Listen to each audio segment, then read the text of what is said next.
सम्पूर्ण साथीहरूलाई नमस्कार। मेरो सानो रिक्वेस्ट ल्याएर आएको छु। आज पनि एउटा बचाउ अभियानमा लागु मानिसको सेवा नै धर्म हो। एउटा ठुलो कुरो त म सानो कुरो के भन्न चाहेँ भने मेरो साथी पार्वती पुन मगरलाई चाहिँ क्यान्सर भएको कारणले हाल चाहिँ चितवन हस्पिटलमा चाहिँ उपचार भइरहेको, तर आर्थिक नपुगेको कारणले स्वास्थ्य अवस्था एकदम गम्भीर भएको कारणले मैले यो माथि राखिएको चाहिँ मेरो अकाउन्ट हो र यो साइडमाको चाहिँ मेरो साथीको अकाउन्ट हो।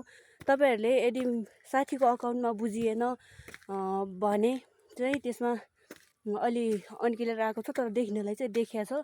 तर त्यसमा अन्किल भएन भने चाहिँ माथि मेरो अकाउन्टमा राखिदिन सक्नुहुनेछ। यदि तपाईँहरूले सहयोग गरिदिनु भयो भने चाहिँ आफ्नो ठेगाना, नाम अनि हजुरको भाउचर पनि स्क्रिनसट गरेर चाहिँ मेरो इनबक्समा पठाइदिन सक्नुहुन्छ। सम्पूर्ण साथीहरूलाई मेरो सानो रिक्वेस्ट छ, सक्दो सहयोग गरिदिनु होला।